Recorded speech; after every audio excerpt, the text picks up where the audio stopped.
नमस्कार मित्रों, desire point channel के एक नए वीडियो लेक्चर में आज हम शुरू कर रहे हैं कक्षा 10 की हिंदी, जहां पर आज हमारा पहला चैप्टर है मित्रता और इसके लेखक हैं आचार्य रामचंद्र शुक्ल जी। तो चलिए अपने चैप्टर पर चलते हैं। इस चैप्टर में आगे बढ़ने से पहले मैं आप सबसे एक छोटा सा प्रॉमिस करता हूं कि जब ये वीडियो लेक्चर कंप्लीट होगा तो आपके लिए ये चैप्टर धुआं होने वाला है। यानी बहुत ही बारीकी से और बहुत सरल शब्दों में हम आज इस चैप्टर को पढ़ने वाले हैं और आज के बाद ये चैप्टर आपके लिए बहुत ही ज़्यादा आसान हो जाएगा। तो चलिए अपने चैप्टर पर चलते हैं। कहते हैं, जब कोई युवा पुरुष अपने घर से बाहर निकलकर बाहरी संसार में अपनी स्थिति जमाता है, तब पहली कठिनता उसे मित्र चुनने में पड़ती है। अर्थात अपने आप उन दिनों को याद कीजिए जब आप पहली बार विद्यालय गए थे, तो आपका कोई मित्र नहीं था विद्यालय में, लेकिन आपने धीरे धीरे अपने मित्र बनाए। तो यही चीज़ जब आप समाज में बाहर निकलते हैं तो पहली कठिनाई यही होती है कि आपको अपने मित्र चुनने पड़ते हैं। यदि उसकी स्थिति बिल्कुल एकांत और निराली नहीं रहती। एकांत, देखिए पहले बात समझिए, कुछ बच्चों का स्वभाव होता है कि वो अकेले ही रहना चाहते हैं, तो उनके मित्र जल्दी नहीं बनते, ठीक है। और निराला, निराला मतलब कुछ बच्चे ऐसे होते हैं जिनका स्वभाव बाकी दूसरे बच्चों से एकदम अलग होता है, तो ऐसे लोगों के भी, ऐसे बच्चों के भी मित्र जल्दी नहीं बनते, ठीक है। तो ये दो गुण हैं जिनमें मित्र बनाने में बहुत समय लगता है। ऐसे लोगों के जल्दी मित्र नहीं बनते, ठीक है। तो यदि उसकी स्थिति बिल्कुल एकांत और निराली नहीं रहती, देखिए यहाँ पर इन्होंने कहा नहीं रहती, ठीक है। तो नहीं रहती तो उसकी जान पहचान के लोग धड़ाधड़ बढ़ते जाते हैं और थोड़े ही दिनों में कुछ लोगों से उसका हेल मेल हो जाता है। यही हेल मेल बढ़ते बढ़ते मित्रता के रूप में परिणत हो जाता है। मित्रों के चुनाव की उपयुक्तता पर उसके जीवन की सफलता निर्भर हो जाती है।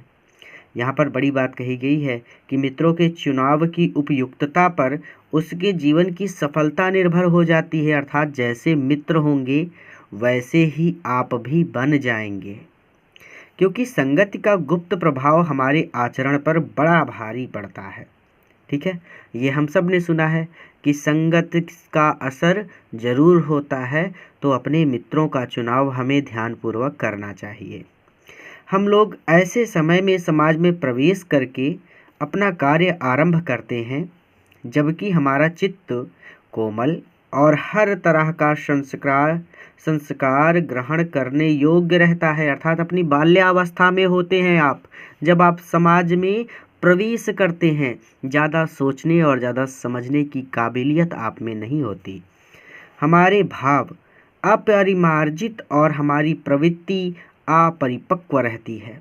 अपरिमार्जित का मतलब होता है, यहाँ पर देखिए, बिना शुद्ध किया हुआ। चित्त मतलब हृदय, प्रवृत्ति मतलब रुचि, और अपरिपक्व मतलब अविकसित, यानी आप बहुत छोटे होते हैं तो हमारी प्रवृत्ति अपरिपक्व रहती है।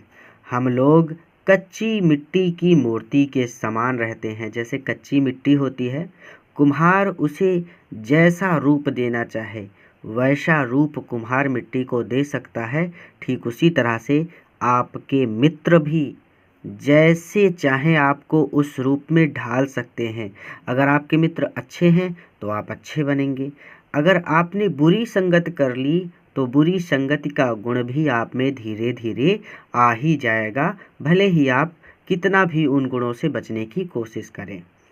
जिसे जो जिस रूप का चाहे उस रूप का करे, चाहे राक्षस बनावे चाहे देवता।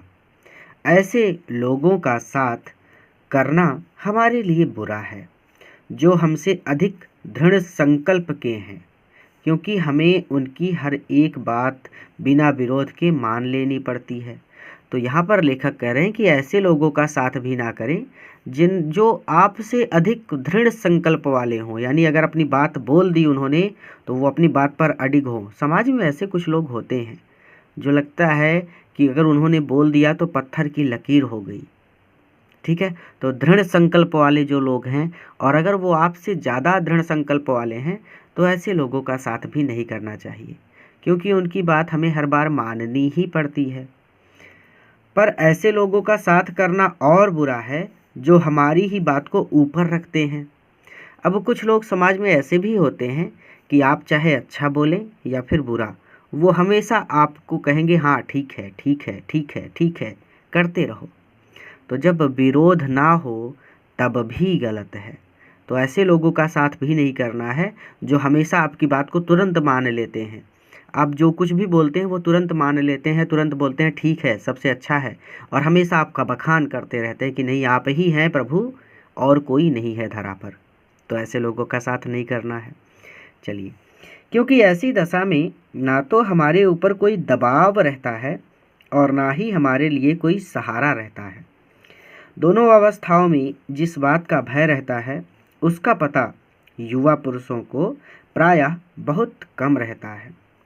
यदि विवेक से काम लिया जाए तो यह भय नहीं रहता, यानी विवेक से काम लिया जाए कि कौन सही है कौन गलत है, किसका साथ करना चाहिए किसका नहीं, कौन हमारी बड़ाई सच में कर रहा है, कौन हमें चने के पेड़ पर चढ़ा रहा है। ये सारी चीज़ें अगर समझ जाएं हम और विवेक से काम लें तो भय नहीं रहता। पर युवा पुरुष प्रायः विवेक से कम काम लेते हैं। अभी देखिए आप सबके अंदर थोड़ा सा कोई बोल दे तुरंत आवेश में आ जाएंगे, उठा के पटक देंगे उसको। तो ये आप लोग विवेक से काम नहीं लेते, समझदारी नहीं है अभी, क्योंकि खून गर्म है और उतने समझदार नहीं हुए हैं, उतना आपका विवेक नहीं है, आपने उतना समाज को परखा नहीं है। इसीलिए यहाँ पर ये लाइन लिखी गई कि युवा पुरुष प्रायः विवेक से कम काम लेते हैं। कैसे आश्चर्य की बात है कि लोग एक घोड़ा लेते हैं तो उसके गुण दोष कितना परख कर लेते हैं, पर किसी को मित्र बनाने में उसके पूर्व आचरण और प्रकृति आदि का कुछ भी विचार और अनुसंधान नहीं करते।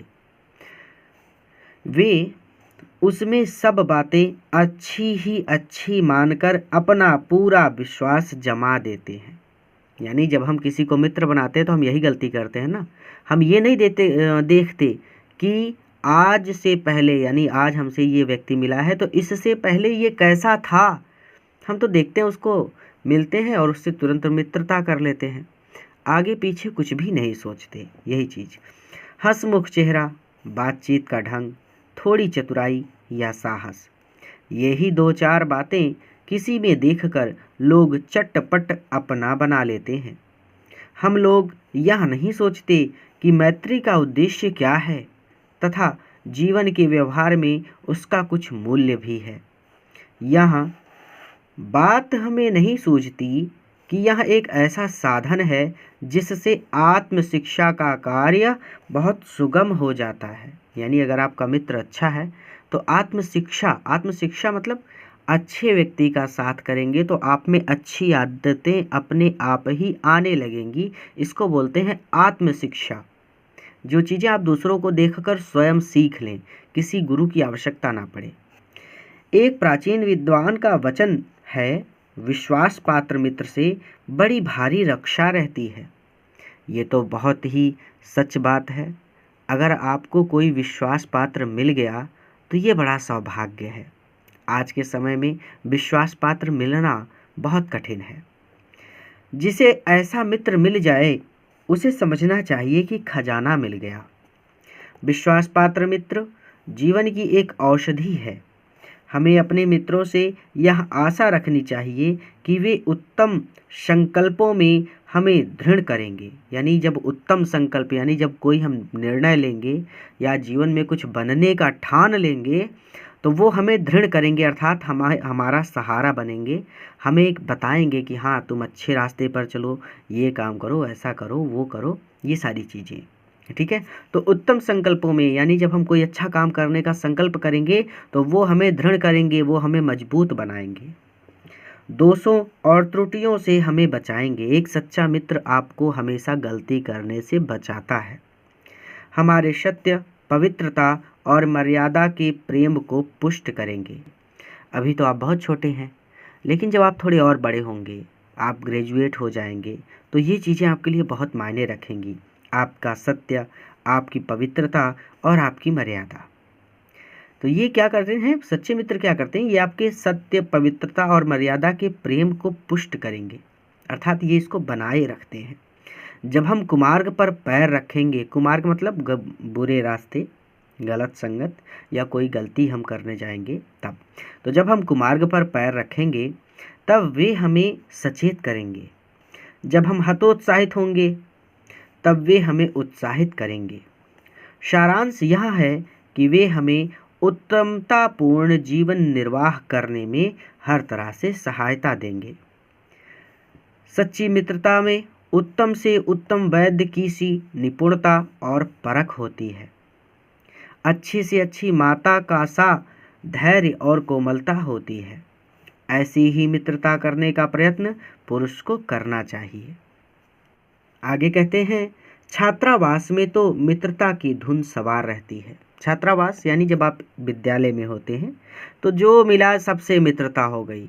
अब 100-200 बच्चे क्लास में पढ़ रहे होंगे तो सबसे आपकी मित्रता होगी। 200-250 बच्चे पढ़ रहे होंगे तो सभी आपके मित्र होंगे। ये होता है ना आपके साथ, ठीक है।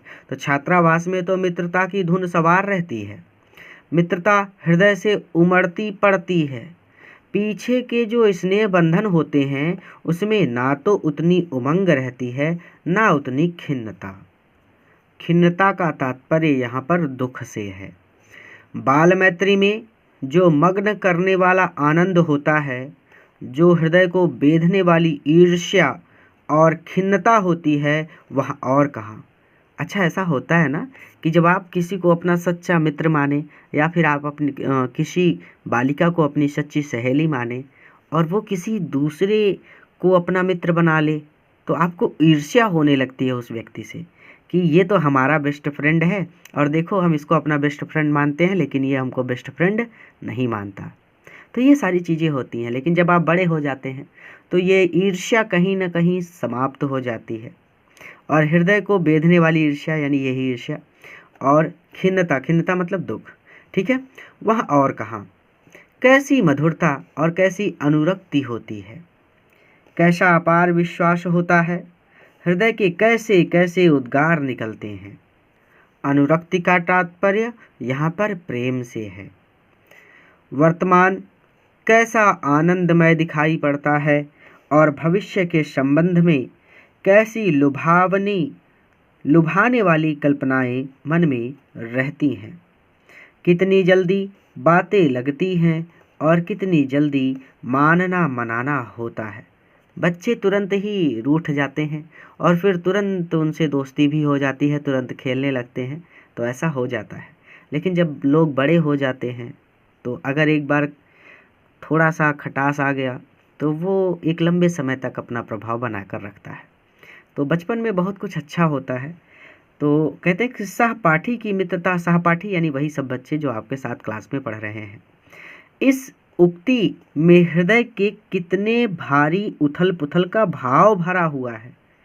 किंतु जिस प्रकार युवा पुरुष की मित्रता स्कूल के बालक की मित्रता से दृढ़, शांत और गंभीर होती है, उसी प्रकार हमारी युवा अवस्था के मित्र बाल्यावस्था के मित्रों से कई बातों में भिन्न होते हैं। बचपन में तो बहुत सारे मित्र बन जाते हैं, सभी मित्र जितने लोग मिलते हैं सभी मित्र बन जाते हैं। लेकिन जब आप बड़े होते हैं तो आपके मित्र बनाने का एक तरीका होता है। कुछ निश्चित लोग ही आपके मित्र रह जाते हैं, मित्रों की संख्या कम हो जाती है। और इसीलिए यहाँ पर कहा गया कि युवा पुरुष की मित्रता स्कूल के बालक की मित्रता से दृढ़ होती है, शांत होती है, अर्थात दिखावा नहीं करते। जब आप बड़े हो जाएंगे तो आप दिखावा नहीं करेंगे कि तुम मेरे पक्के मित्र हो, मैं तुम्हारे लिए नस काट लूँगा। छोटे बच्चे ऐसा करते हैं, बड़े लोग ये सारी चीज़ें समझते हैं, गंभीर होते हैं। तो उसी प्रकार हमारी युवावस्था के मित्र बाल्यावस्था के मित्रों से कई बातों में भिन्न होते हैं। यानी बच्चों की मित्रता में दूसरी बात होती है, लेकिन युवाओं की मित्रता में दूसरी बात होती है, क्योंकि युवा परिपक्व हो चुका होता है, उसे अच्छे बुरे की कुछ ना कुछ समझ आ जाती है और वो अपने हिसाब से मित्र बनाता है। मैं समझता हूँ कि मित्र चाहते हुए बहुत से लोग मित्र के आदर्श की कल्पना मन में करते होंगे। यानी हम सब सोचते हैं कि हमारा मित्र ऐसा होगा, वैसा होगा, पर इस कल्पित आदर्श से तो हमारा काम जीवन की झंझटों में चलता नहीं। यानी हम जो कल्पना करते हैं, आप लोग भी कल्पना करते हैं कि कल मुझे शक्ति मिल जाएगी, मैं शक्तिमान बन जाऊंगा, लेकिन क्या आज तक ऐसा हुआ? बिल्कुल नहीं। आप लोग भी कल्पना करते हैं कि कल स्कूल में डाकू घुस जाएंगे और मैं सबको मार गिराऊंगा और सब लोग मेरी इज्जत करने लगेंगे। ऐसा हुआ कभी? कभी नहीं हुआ। तो उसी तरह से जब आप कल्पना करते हैं कि मुझे एक आदर्श मित्र मिलेगा, एक बहुत अच्छा मित्र मिलेगा जो मेरा हमेशा साथ देगा, जो अच्छे बुरे में मुझे सलाह देगा, तो ये सारी कल्पना मात्र है। वास्तविक जीवन में सब में कुछ ना कुछ कमियां होती हैं और लोगों को हमें उनकी कमियों के साथ ही स्वीकार करना पड़ता है। सुंदर प्रतिमा, मनभावनी चाल और स्वच्छंद प्रकृति। स्वच्छंद प्रकृति यानी जिस पर कोई बाधा ना हो, जहाँ मर्जी वहाँ चला जाए। यही दो चार बातें देखकर मित्रता की जाती है। पर जीवन संग्राम में, ये जीवन तो एक महासंग्राम है, यानी एक बहुत बड़ा युद्ध है। जैसे जैसे आप बड़े होते जाएंगे आप सीखते जाएंगे। तो जीवन संग्राम में साथ देने वाले मित्रों में इनमें से कुछ अधिक बातें चाहिए। मित्र केवल उसे नहीं कहते जिसके गुणों की तो हम प्रशंसा करें, पर जिससे हम स्नेह ना कर सकें, जिससे अपने छोटे मोटे काम तो हम निकालते जाएं पर भीतर ही भीतर घृणा करते रहें। मित्र सच्चे पथ प्रदर्शक के समान होना चाहिए, जिस पर हम पूरा विश्वास कर सकें। भाई के समान होना चाहिए, जिसे हम अपना प्रीति पात्र बना सकें। प्रीति पात्र बनाने का मतलब जिससे हम प्रेम कर सकें, वास्तव में हमें प्रेम हो, उससे दिखावा ना करना पड़े। हमारे और हमारे मित्र के बीच सच्ची सहानुभूति होनी चाहिए, ऐसी सहानुभूति जिससे एक के हानि लाभ को दूसरा अपना हानि लाभ समझे। मित्रता के लिए यह आवश्यक नहीं है कि दो मित्र एक ही प्रकार का कार्य करते हों या एक ही रुचि के हों। इसी प्रकार प्रकृति और आचरण की समानता भी आवश्यक या वांछनीय नहीं है। वांछनीय का तात्पर्य है चाहने योग्य। दो भिन्न प्रकृति के मनुष्यों में बराबर प्रीति और मित्रता रही है। राम धीर और शांत प्रकृति के थे, लक्ष्मण उग्र और उद्वत स्वभाव के थे, पर दोनों भाइयों में अत्यंत प्रगाढ़ स्नेह था। उदार तथा उच्चाशय कर्ण और लोभी दुर्योधन के स्वभावों में कुछ विशेष समानता ना थी, पर उन दोनों की मित्रता खूब निभी। यह कोई बात नहीं है कि एक ही स्वभाव और रुचि के लोगों में ही मित्रता हो सकती है। समाज में विभिन्नता देखकर लोग एक दूसरे की ओर आकर्षित होते हैं। जो गुण हम में नहीं हैं, हम चाहते हैं कि कोई ऐसा मित्र मिले जिसमें वे गुण हो। अर्थात अगर आपको बाइक नहीं चलानी आती तो आप सोचते हैं कि कोई ऐसा मित्र होता मेरा जिसको बाइक चलानी आती होती, तो मस्त से बाइक पर बैठकर घूमते। ठीक है, तो ये बाइक की बात है, लेकिन यहाँ पर गुणों की बात हो रही है। चिंताशील मनुष्य प्रफुल्लित चित्त का साथ ढूंढता है, यानी ऐसा आदमी जो हमेशा चिंता में रहता हो, उदास रहता हो, वो ऐसे आदमी का साथ ढूंढेगा जो प्रसन्न रहता हो हमेशा। निर्बल बली का, यानी जो कमजोर है वो ताकतवर का साथ चाहता है। धीर उत्साही का, यानी हमेशा जो धीर रहता है, शांत रहता है, वो उत्साही व्यक्ति का साथ चाहता है। उच्च आकांक्षा वाला चंद्रगुप्त युक्ति और उपाय के लिए चाणक्य का मुंह ताकता था। नीति विशारद अकबर मन बहलाने के लिए बीरबल की ओर देखता था। मित्र का कर्तव्य इस प्रकार बताया गया है, उच्च और महान कार्यों में इस प्रकार सहायता देना, मन बढ़ाना और साहस दिलाना कि तुम अपनी निज की सामर्थ्य से बाहर काम कर जाओ। यानी ऐसा मित्र जो आपकी क्षमता से भी ज़्यादा बड़ा काम आपसे करवा ले जाए, वो होता है सच्चा मित्र। यह कर्तव्य उसी से पूरा होगा जो दृढ़ चित्त और सत्य संकल्प का हो। इससे हमें ऐसी ही मित्रों की खोज में रहना चाहिए जिनमें हमसे अधिक आत्मबल हो, हमें उनका पल्ला उसी तरह पकड़ना चाहिए जिस तरह सुग्रीव ने राम का पल्ला पकड़ा था। मित्र हों तो प्रतिष्ठित और शुद्ध हृदय के हों, अर्थात ऐसे लोग हों मित्र आपके जिनका समाज में सम्मान हो। मृदुल यानी मृदुल हो वो, और पुरुषार्थी हो, पुरुषार्थी यानी अपने काम को करने में योग्य हो, पुरुषार्थ हो उनमें। पुरुषार्थ मतलब मेहनत करने वाले हो, मेहनती हो। अब ऐसा नहीं कि एकदम फावड़ा लेके जुट जाए, मेहनती का मतलब वो योग्य हो, बुद्धिमान हो और अच्छी तरह से किसी कार्य को कर सकते हो। ठीक है। शिष्ट और सत्यानिष्ठ हो, शिष्ट हो यानी तरीका उनको पता हो कि लोगों से कैसे बातचीत करनी चाहिए, और सत्यनिष्ठ हो जिससे हम अपने को उनके भरोसे पर छोड़ सकें और यह विश्वास कर सकें कि उनसे किसी प्रकार का धोखा ना होगा। ऊपर जो बात मित्रों के संबंध में कही गई है वही जान पहचान वालों के संबंध में भी ठीक है। जान पहचान के लोग ऐसे हों जिनसे हम कुछ लाभ उठा सकते हों, जो हमारे जीवन को उत्तम और आनंदमय करने में कुछ सहायता दे सकते हो, यद्यपि उतनी नहीं जितनी गहरी मित्र दे सकते हैं। अब मित्र को तो बता सकते हो कि रिया अच्छी लगती है, लेकिन रिश्तेदार को बता दिया तो सर फोड़ देंगे, तो ऐसी गलती कभी नहीं करनी है। ठीक है। चलो, तो मनुष्य का जीवन थोड़ा है, उसमें खोने के लिए समय नहीं। यदि का, खा और गा हमारे लिए कुछ नहीं कर सकते हैं, ना कोई बुद्धिमानी या विनोद की बातचीत कर सकते हैं, ना कोई अच्छी बात बतला सकते हैं, ना सहानुभूति द्वारा हमें ठठास बंधा सकते हैं, ना हमारे आनंद में सम्मिलित हो सकते हैं, ना हमें कर्तव्य का ध्यान दिला सकते हैं, तो ईश्वर हमें उनसे दूर ही रखे। काखा गा का मतलब यहाँ पे कुछ ऐसे रिश्तेदार होते हैं जो आपके जीवन को नरक कर देते हैं। यानी जब आपके माता पिता को देखेंगे तभी पूछेंगे बेटा आज क्या पढ़ा, तो मन तो करता है कि उठाएं एक लाठी और इनके सर पे फोड़ दें कि ये जो लाल लाल ब्लड आपका निकल रहा है यही पढ़ा है हमने, खून के बारे में हम जानते हैं, लेकिन आप कुछ कर नहीं सकते। तो चलिए, ऐसा भी होता है, ऐसे रिश्तेदार होने ज़रूरी हैं, क्योंकि जब आप सफल हो जाएंगे तो यही रिश्तेदार हैं जिनको सबसे ज़्यादा कष्ट होने वाला है, तो इनका होना भी आवश्यक है। बर्दाश्त नहीं कर पाते ये आपकी सफलता, तो रहने देते हैं इनको, सर नहीं फोड़ते। चलिए, हमें अपने चारों ओर जड़ मूर्तियाँ सजाना नहीं है। यानी यही कहने का मतलब है कि जड़ मूर्तियाँ सजाने का तात्पर्य हमें बस ये नहीं दिखाना कि हमें 500 लोग जानते हैं, 2000 लोग जानते हैं और वो 2000 लोग किसी काम के ना हो, ऐसे नहीं। आजकल जान पहचान बढ़ाना कोई बड़ी बात नहीं है।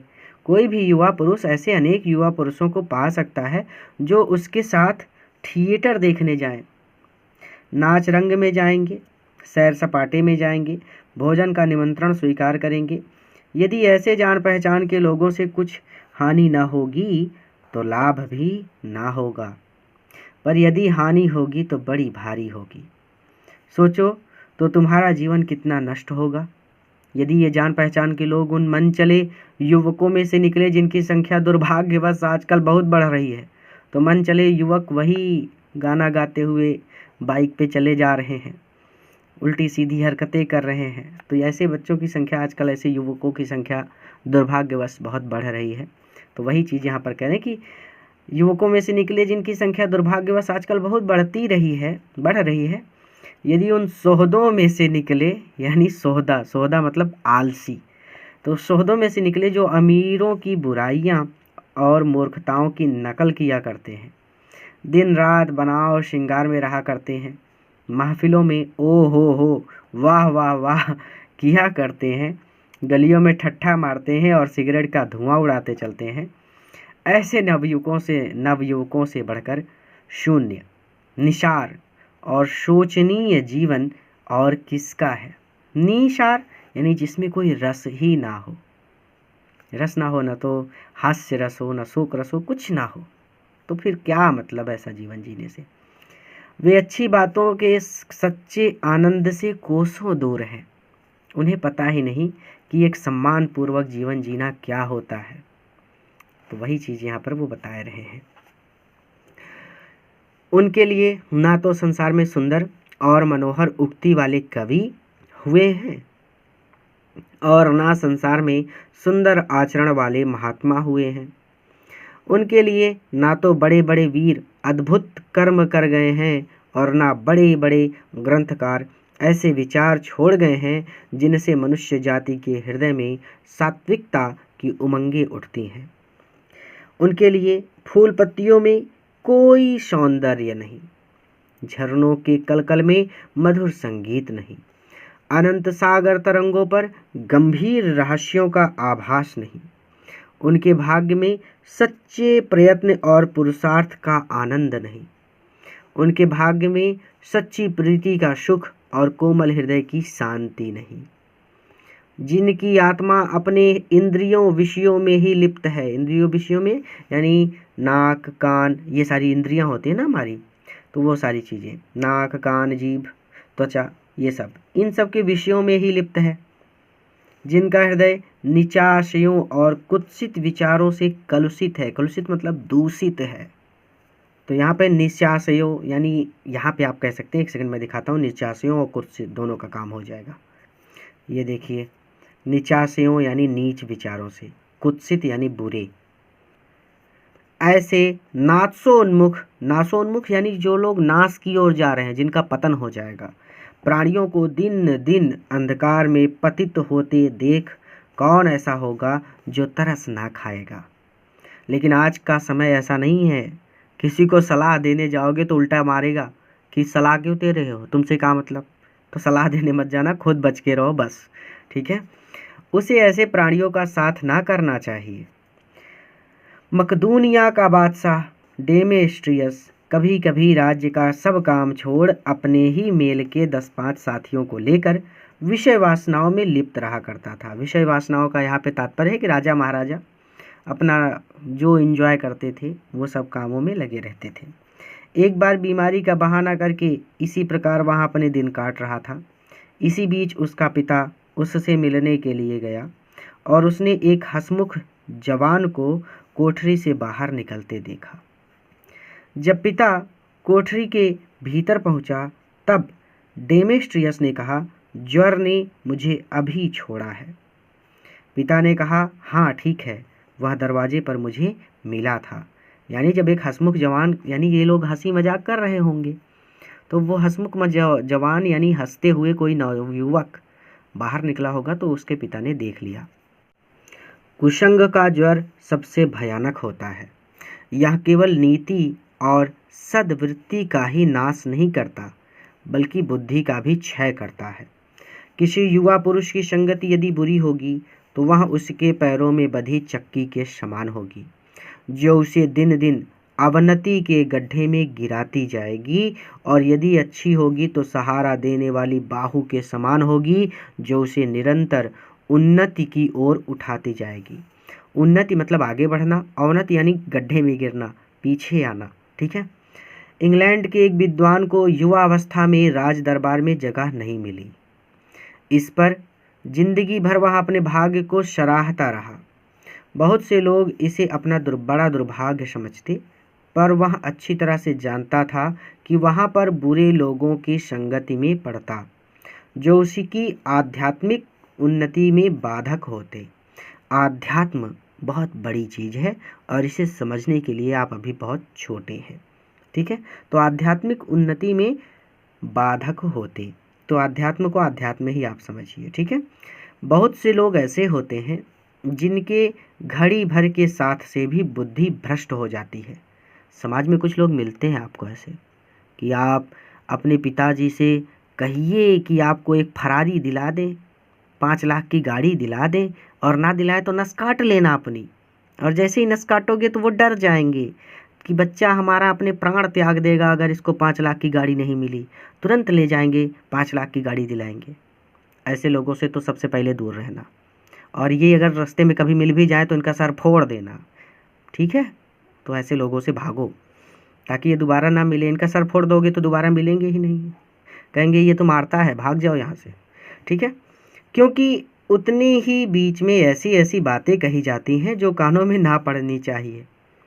चित्त पर ऐसे प्रभाव पड़ते हैं जिनसे उसकी पवित्रता का नाश होता है। बुराई अटल भाव धारण करके बैठती है। बुरी बातें हमारी धारणा में बहुत दिनों तक टिकती हैं। ऐसा होता है ना कि आप अगर टॉप कर जाएं पूरे स्कूल में तो पूरे क्षेत्र में आपके किसी को पता नहीं चलेगा। लेकिन वहीं अगर किसी से आपकी लड़ाई हो जाए तो सुबह उठते ही पूरा गांव या फिर पूरा आपका क्षेत्र पूछने लगेगा, अरे क्यों मारा, ऐसा क्या हो गया था जिसकी वजह से लड़ाई हो गई, अच्छा उसने आपको मार दिया। तब तो और खुश हो जाएंगे अगर आपको मार दिया तो ये होता है समाज। ये बुरे कामों को बहुत जल्दी आगे बढ़ाता है। ठीक उसी प्रकार हमारा दिमाग भी होता है, ये बुरी आदतें बहुत जल्दी ग्रहण कर लेता है। तो बुरे लोगों से दूर रहो, क्योंकि अगर उन्होंने एक बार बोल भी दिया कुछ ऐसा जो आपके कानों में नहीं पड़ना चाहिए तो आपका दिमाग उस चीज़ को बांध लेगा और वैसा करने की कोशिश करेगा। और फिर आपसे कहेगा कि अगर वो लोग कर सकते हैं तो तुम क्यों नहीं कर सकते, वो लोग गड्ढे में कूद सकते हैं तो तुम काहे नहीं कूद सकते, तुम भी कूद जाओ, ज़्यादा से ज़्यादा क्या होगा, एक टांग टूट जाएगी, हो गया, तो कूद गए आप भी।